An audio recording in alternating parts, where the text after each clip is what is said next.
considerábamos el carácter de los líderes judíos, hoy vamos a ver su relación con Jesús.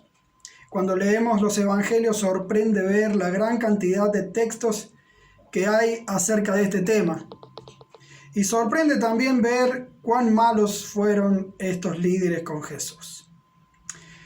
Antes de ver todas las formas con que los líderes judíos maltrataron a Jesús, vamos a ver lo que los movía en contra de Jesús. Lo que los movía en contra de Jesús. Dice el texto: ¿por qué no me arrestaron en el templo? Estuve allí todos los días, pero este es el momento de ustedes, el tiempo en que reina el poder de la oscuridad. Lucas 22:53. Aquí está lo primero y más profunda, lo que primero y más profundamente movía a estos líderes en sus tratos con Jesús: el poder de la oscuridad. El poder de la oscuridad. El corazón de estos líderes estaba dominado por las tinieblas, por el pecado. No solo no podían ver la gloria del Hijo de Dios, quien estaba allí, sino que también querían apagarla, como si eso fuese posible. Vamos a ver otra cosa que los movía. Dice el Señor: me han aborrecido a mí y han aborrecido a mi Padre. Juan 15:24. A ellos también los movía el odio. Puesto que Jesús enseñaba la verdad, vivía acorde a la verdad y decía la verdad en cuanto a ellos lo odiaban. ¿Por qué lo odiaban? Porque todo el que hace lo malo, dice el mismo Jesús, todo el que hace lo malo aborrece la luz y no se acerca a ella por temor a que sus obras queden al descubierto. Por eso los líderes odiaban a Jesús.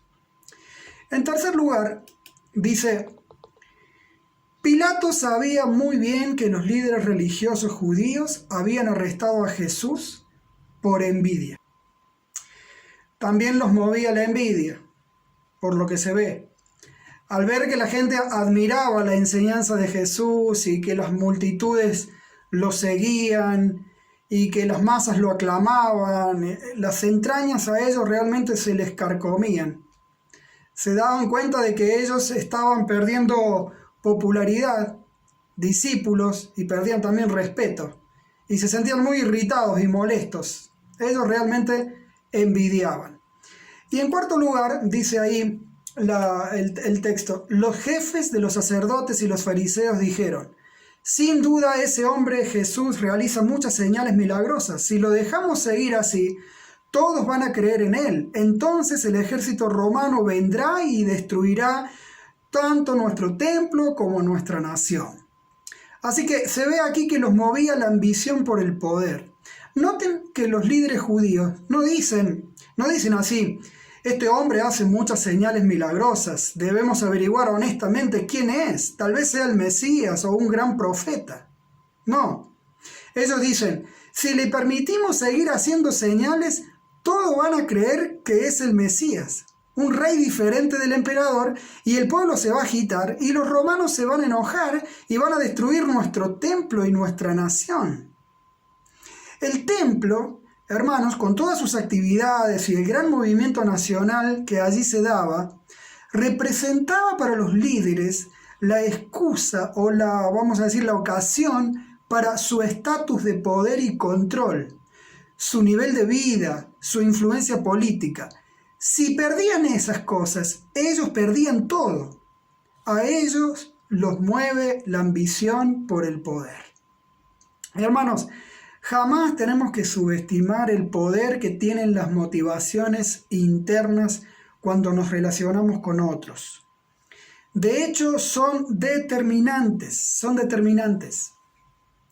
Actitudes como las 4 que hemos visto recién y muchas otras.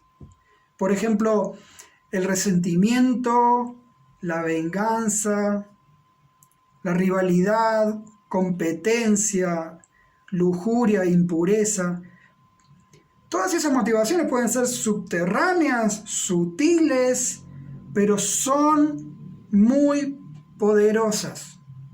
Pueden llevarnos a tramas, a palabras y tratos muy hirientes y dañinos contra otros.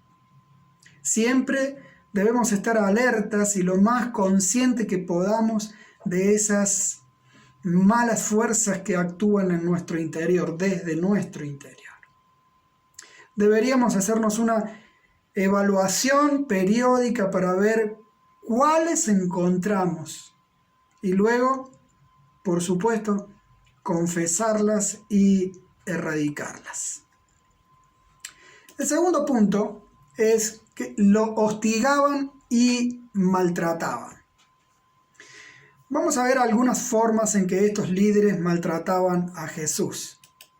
A ver, dice aquí el texto.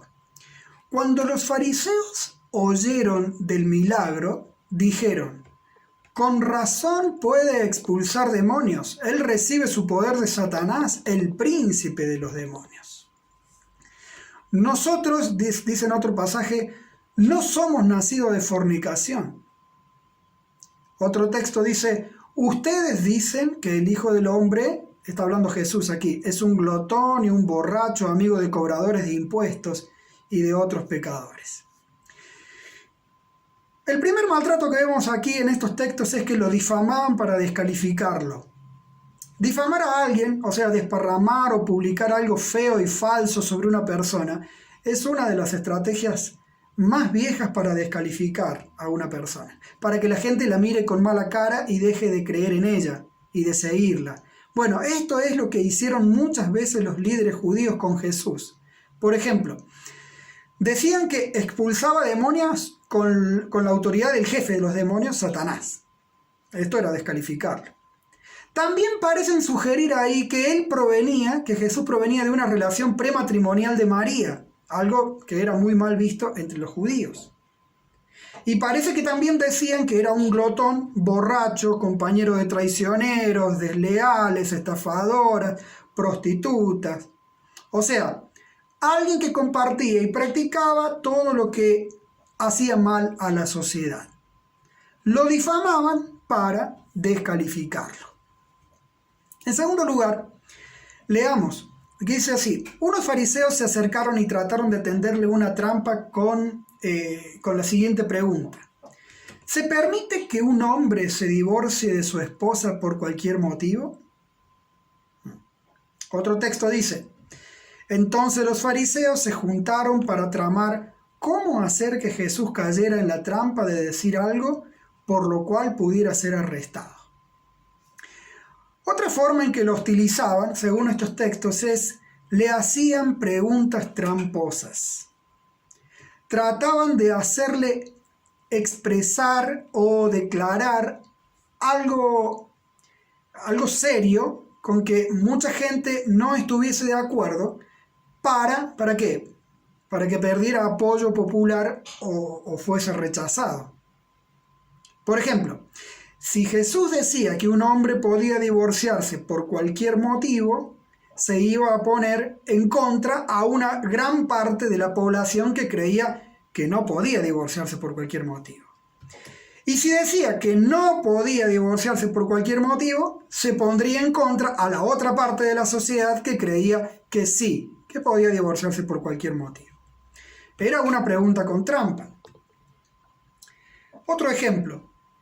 Si Jesús, como judío, decía que era lícito pagar impuestos al emperador romano, se ponía en contra a sus paisanos judíos. Y si decía que no era lícito pagar impuestos, se ponía en contra nada menos que al emperador, y podían acusarlo de rebelde. Era una pregunta con trampa la que le hicieron ahí delante de todos. Los líderes judíos hicieron a Jesús muchas preguntas tramposas. En tercer lugar, dice estos textos: entonces los fariseos convocaron a una reunión para tramar cómo matar a Jesús.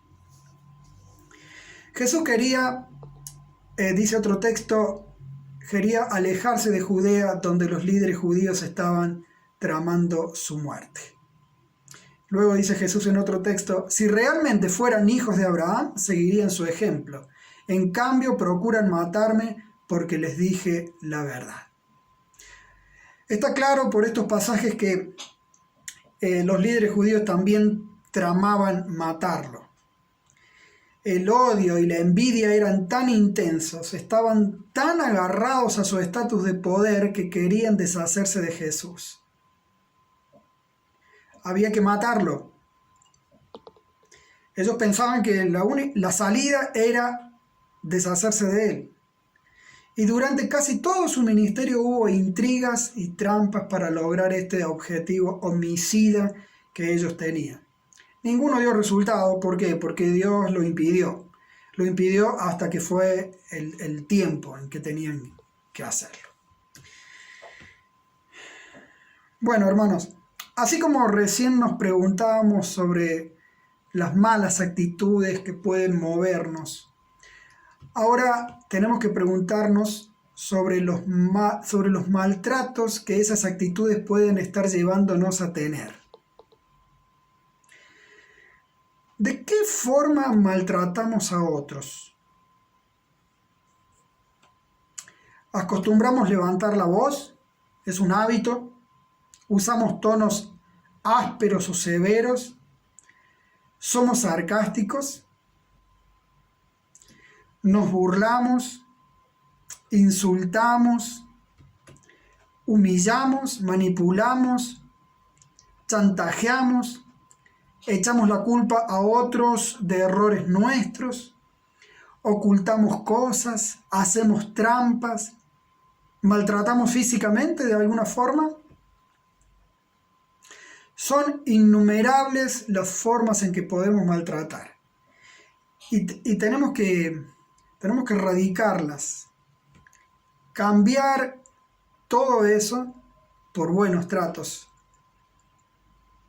Y a propósito, hermanos, muchas de estas cosas que hemos visto, todas esas cosas las soportó Jesús por amor a nosotros. Todas esas hostilidades, todas esas trampas, toda esa persecución, todo eso Jesús soportó durante más de 3 años por amor a nosotros. Vamos con el tercero de los puntos mayores, que dice, acordaron con Judas para arrestar a Jesús. Dice, se reunieron entonces los jefes de los sacerdotes y los ancianos del pueblo en el palacio de Caifás, el sumo sacerdote, y con artimañas buscaban cómo arrestar a Jesús para matarlo. Judas Iscariote, uno de los 12, fue a los jefes de los sacerdotes para entregarlos a Jesús. Ellos se alegraron al oírlo y prometieron darle dinero. Y otro texto dice, Judas llegó al huerto a la cabeza de un destacamento de soldados y guardias de los jefes de los sacerdotes y de los fariseos. Llevaban antorchas y lámparas y armas. Entonces los hombres se acercaron y prendieron a Jesús. Los líderes judíos querían arrestar a Jesús, pero no encontraban un momento ni un lugar oportuno. ¿Por qué? Porque él siempre estaba rodeado de gente, de mucha gente que lo escuchaba, que lo admiraba, que lo seguía. Si lo arrestaban en público, las multitudes iban a reaccionar mal en contra de los líderes. Por eso, estos líderes se alegran cuando Judas se ofrece a encontrar un buen momento y un buen lugar. Siendo alguien del grupo íntimo de Jesús, seguramente conocía cuál era la ocasión más oportuna. Tanto se alegran por la ayuda de Judas que están dispuestos a darle algo de plata, aunque no tanta plata. Notemos que los líderes judíos, miren esto, hermanos, están tramando un asesinato a la vez que están preparando la Pascua, la fiesta más sagrada del pueblo. Están preparando un arresto y una muerte cuando supuestamente van a celebrar la liberación y la vida. Esta es una muestra más de su hipocresía. Ellos pueden hacer algo perverso a la vez que se ocupan de algo supuestamente espiritual. Pueden estar en la crueldad y a la vez en una supuesta piedad. Pueden hacer algo corrupto en extremo, mientras tanto recordar, en teoría, algo solemne en extremo. No imitemos nosotros esta hipocresía. Podemos nosotros estando, vamos a decir, en una supuesta práctica de la espiritualidad, mientras habitualmente nos dominan malas actitudes. ¿Podemos sostener que somos discípulos de Jesús y seguir siendo líderes quizás? Permanecer en un servicio de supuesta enseñanza mientras somos maltratadores o planeamos trampas o cosas así. No seamos hipócritas. Ya lo veíamos un poco el jueves pasado. Tenemos que blanquear delante del Señor y si es posible también delante de algún hermano de confianza, de algún amigo de confianza en nuestra condición espiritual, si está pasando esto, si hay una ambigüedad, si hay una división interna. Tenemos que resolverlo interiormente, resolverlo delante del Señor y pedirle a alguien ayuda. Vamos con el cuarto punto. Dice, juzgaron y condenaron corruptamente a Jesús. Los líderes judíos eran expertos en la ley de Dios. Sin embargo, en el juicio contra Jesús se observan varias irregularidades o violaciones contra esa misma ley, contra los procesos judiciales que esa ley designaba, contra las buenas costumbres del derecho, contra el correcto ejercicio de la justicia. Vamos a ver algunas de esas irregularidades. En primer lugar, permiten que maltraten al acusado. En el derecho judío no se permitía maltratar a un acusado hasta que hubiese sido procesado correctamente y condenado con pruebas. Pero aquí se les permite a los guardias que maltraten a Jesús antes de comenzar el juicio. Esto era ilegal. En segundo lugar, inician el juicio con una parte menor del concilio. Para poder juzgar, el concilio debía contar con un cierto número de integrantes. Sin embargo, parece que en esta instancia el juicio contaba solo con unos pocos, no reunía el quórum. Esto era ilegal. Recién unas horas después, parece que se reunió el quórum que era necesario. Eso lo dice Lucas 22:66. Tercera irregularidad, dice que hacen el juicio en un lugar no oficial. El lugar oficial era una cámara de audiencia que se encontraba en el templo, pero esta sesión o juicio se lleva a cabo en la casa privada del sumo sacerdote. Esto era ilegal. En cuarto lugar, otra irregularidad, hacen el juicio de madrugada. Los juicios se llevaban a cabo de día. Sin embargo, este juicio comienza como a las 3 de la mañana. Esto era ilegal. En quinto lugar, quinta irregularidad, hacen el juicio sin anuncio anticipado.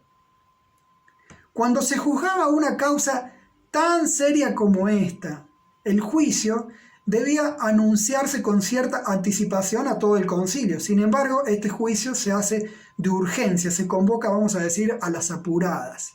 Esto era ilegal. Sexta irregularidad.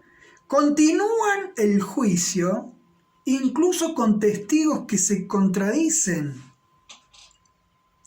Cuando los testigos de un juicio se contradecían, se hacía evidente que el caso estaba arreglado, estaba corrompido, que había una orquestación en contra del acusado. Por tanto, había que detener el juicio de inmediato y declararlo nulo. Sin embargo, este juicio continúa en contra de toda lógica hasta que, por fin logran encajar 2 testigos falsos. Esto era ilegal.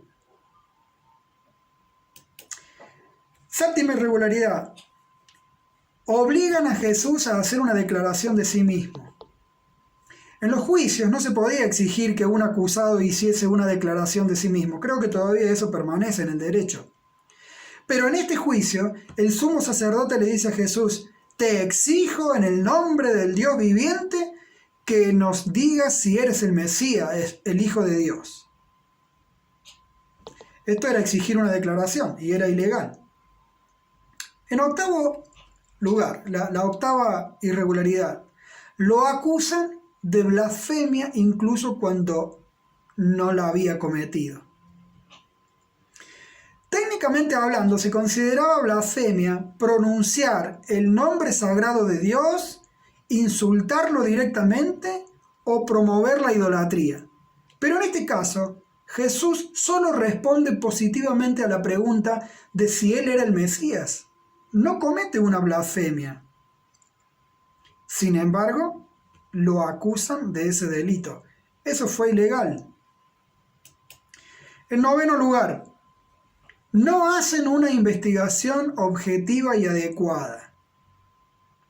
En lugar de acusar de blasfemia a Jesús por llamarse Mesías, el concilio debió haber comprobado primero que su declaración era falsa, que él realmente no lo era. Debían haber estudiado las evidencias, debían haber encontrado varias pruebas en contra para acusarlo. Obviamente habrían encontrado todas pruebas a favor de su mesiazgo. Había un sinnúmero de evidencias, su origen, su tipo de vida, sus innumerables milagros, etc. Pero el concilio está cegado. No quiere seguir ni su propio sistema de derecho. No hace ninguna averiguación. Eso, obviamente, fue ilegal. Y en décimo lugar, se dicta la pena capital en tiempo récord. Cuando se juzgaba un delito muy grave, como lo era este de la supuesta blasfemia, el concilio no podía dictar sentencia hasta haber transcurrido un día entero. Esa era la regla. Era una buena medida de seguridad para evitar arrebatos. Sin embargo, en este caso, el concilio dictamina que Jesús debe morir después de haber discutido apenas un rato. Esto, obviamente, era ilegal. He compartido con ustedes solamente 10 irregularidades. Hay algunas irregularidades más. Algunas más evidentes que otras. Es increíble, hermanos, es increíble cuán parcial, corrupto e injusto fue el juicio contra Jesús. A veces uno lee los evangelios y no se da cuenta de estas irregularidades, pero investigando un poco más uno descubre cómo era el derecho judío y ve cuán perverso fue el juicio contra Jesús. Los líderes del pueblo, los guardianes de la ley, los que debían velar por su cumplimiento, la violan en no menos de 10 puntos completamente claros. Y lo hacen nada menos que mientras juzgan al santo, al justo, al absolutamente inocente. Sin lugar a duda, el poder de las tinieblas, el odio y la envidia, la ambición de poder, los había realmente cegado al extremo. Este juicio corrupto y perverso sufrió Jesús por nosotros.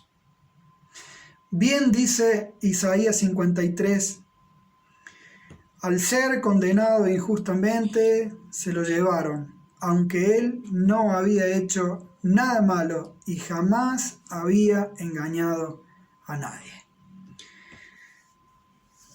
Si pudiéramos imaginar un poco el dolor que debe de haber sentido Jesús y el dolor que debe de haber sentido el Padre al ver esta carátula de juicio, fue realmente un escándalo.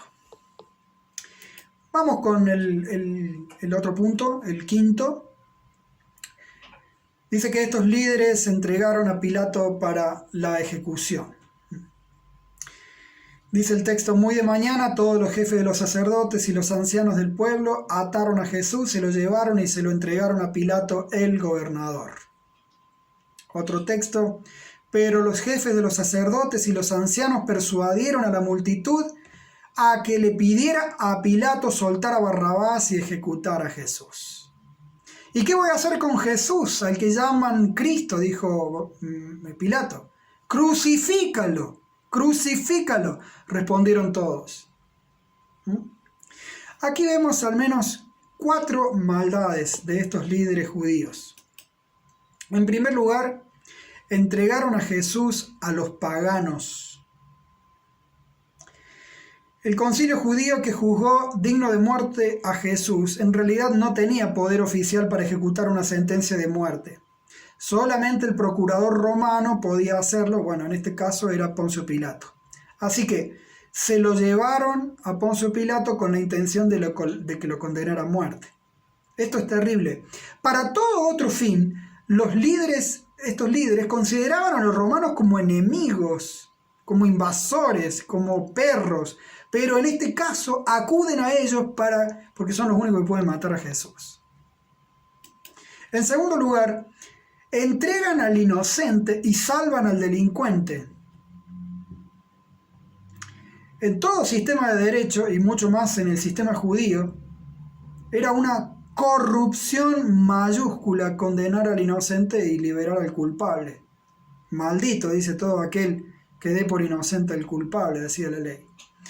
Pero nada menos que los líderes quieren dejar libre al agitador y asesino y condenar al que había dado salud, vida y luz al pueblo. En tercer lugar, escogen la peor de las muertes para Jesús.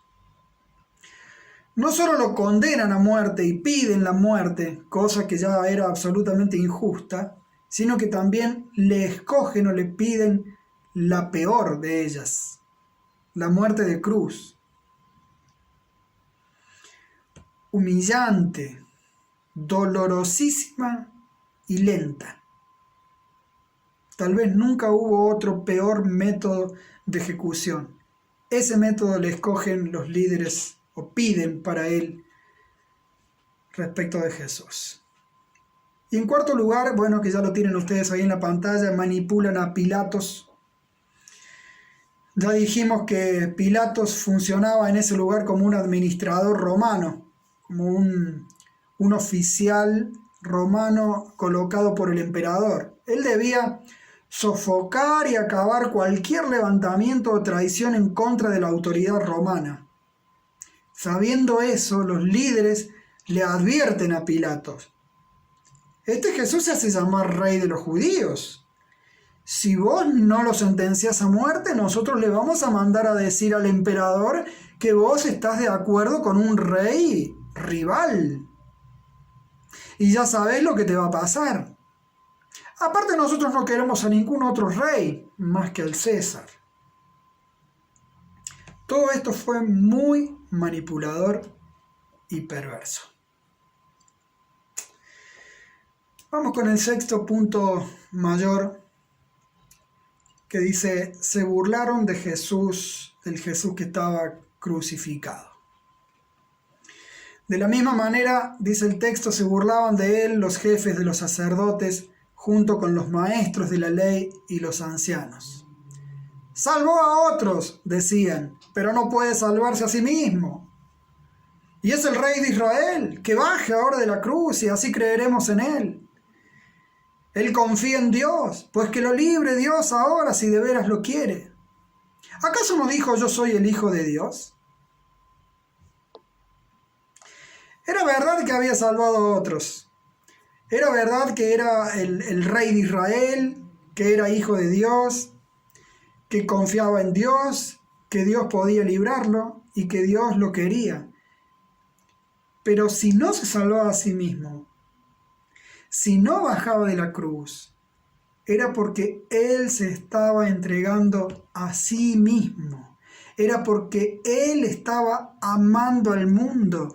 Era porque estaba sufriendo por todos los hombres, cargando la ira de Dios. Dios no lo libraba. Era por amor a todos nosotros. Estos líderes en la burla dicen cosas que son de alguna manera ciertas, pero al decir cosas ciertas en realidad están diciendo cosas que no podían pasar en ese momento. No podían pasar porque Jesús estaba amando al mundo en ese momento. Séptimo lugar, se burlaban, no, es este, sobornaron a los testigos de la resurrección. Mientras ellas iban, dice el texto, he aquí unos de la guardia fueron a la ciudad y dieron aviso a los principales sacerdotes de todas las cosas que habían acontecido. Y reunidos con los ancianos y habido consejo, dieron mucho dinero a los soldados, diciendo, decid vosotros, sus discípulos vinieron de noche y lo hurtaron, estando nosotros dormidos. Los soldados romanos que custodiaban la tumba de Jesús, habían sido testigos de aquel evento milagroso, el terremoto, la piedra rodando, la tumba de Jesús abriéndose. Todo un portento inolvidable. Cuando se despertaron de su desmayo, fueron de inmediato a decirles a los líderes judíos lo que había pasado. ¿Y qué hicieron estos cuando supieron de la resurrección? Volvieron a cometer varias maldades. En primer lugar, no se arrepintieron ante la poderosa evidencia. Ellos deberían haber confirmado que Jesús era el Mesías, arrepentirse y buscarlo para adorarlo. ¡Wow! Había resucitado entre los muertos. Pero no, permanecieron duros. En segundo lugar, sobornaron a los soldados. Dieron una gran suma de dinero a funcionarios del gobierno para que actuaran en su interés. Este es un pecado muy condenado en su propia ley. Y en tercer lugar, otra maldad que ellos hicieron fue que originaron un falso testimonio. Hicieron correr una mentira que obstaculizaría y entorpecería el mensaje más glorioso de todos los tiempos. Digan que sus discípulos vinieron de noche y robaron el cuerpo mientras ustedes dormían. A propósito, esa mentira no podía sostenerse tampoco. ¿Cómo es que se durmieron todos los soldados mientras hacían guardia? ¿No quedó ni uno despierto? ¿Cómo pudieron los discípulos mover la enorme piedra y sacar el cuerpo sin que se despertara a ni uno de ellos? ¿Cómo se animaron los discípulos a hacer semejante acto? Y si los guardias estaban dormidos, ¿cómo supieron que fueron sus discípulos los que robaron el cuerpo? No era una mentira sostenible. En lugar de enfrentarse honestamente con la verdad que los chocaba, decidieron seguir amontonando injusticia y mentira y poner a los soldados en peligro de vida. Realmente la maldad de estos hombres llega a hacerlos, con todas las letras, unos de los peores de la historia. Sin embargo, tenemos que ser honestos, ser sinceros y decir, bueno, en muchos aspectos nuestro corazón no está tan lejos de ser como el de ellos. En una medida, en otra, en un aspecto, en otro. Pero no tenemos que escandalizarnos de ellos porque nosotros, como hemos venido viendo en cada punto, también podemos tener motivaciones perversas que nos muevan a maltratar, podemos tener muchos tipos de maltratos, podemos burlarnos, etcétera, etcétera. Así que realmente no estamos muy lejos. Es por eso que es bueno estudiar a estas personas que fueron tan malas y que quedaron en la historia como de los peores, para no volver a cometer los mismos pecados, para dejar de cometerlos, Y voy a terminar con un punto. ¿Se acuerdan ustedes mientras estaban delante de Pilatos? Pilatos le pregunta: ¿y qué voy a hacer con esto? Y se lava las manos cuando permite que los líderes, que se haga la voluntad de los líderes, vamos a decir, cuando permite que sea crucificado. ¿Se acuerdan ustedes que los líderes gritan: sea la sangre de este hombre sobre nuestra cabeza y sobre la de nuestros descendientes? Bueno, quiero recordar que esto se cumplió. Esto a lo mejor estaba pasando, supongamos, en el año 30, 32, 33, más o menos. Bueno, todos nosotros sabemos que en el año 70, unos 40 años después aproximadamente, el general Tito reúne a su ejército alrededor de Jerusalén, los sitia durante mucho tiempo, varios años, y la ciudad de Jerusalén, junto con todos sus habitantes, vive la peor de las derrotas jamás sufridas. Hay matanzas, hay mortandad, hay peste, hay espada. Se cumplieron las palabras que estos líderes le dijeron a Pilatos en esta oportunidad que hemos visto. La sangre de este hombre sea sobre nuestra cabeza y sobre la de nuestros descendientes. Se cumplió. Hermanos, muy bien. Terminamos aquí. Espero que esta enseñanza que llevó 2 jueves, la de los líderes judíos, nos sirva realmente para no cometer las mismas cosas. Están quedando 3 personajes de los peores. Está quedando Pilatos, Judas y el anticristo. Vamos a ver cómo lo distribuimos en los jueves siguientes, pero no se pierdan los próximos jueves. Vamos a ver también a estos personajes.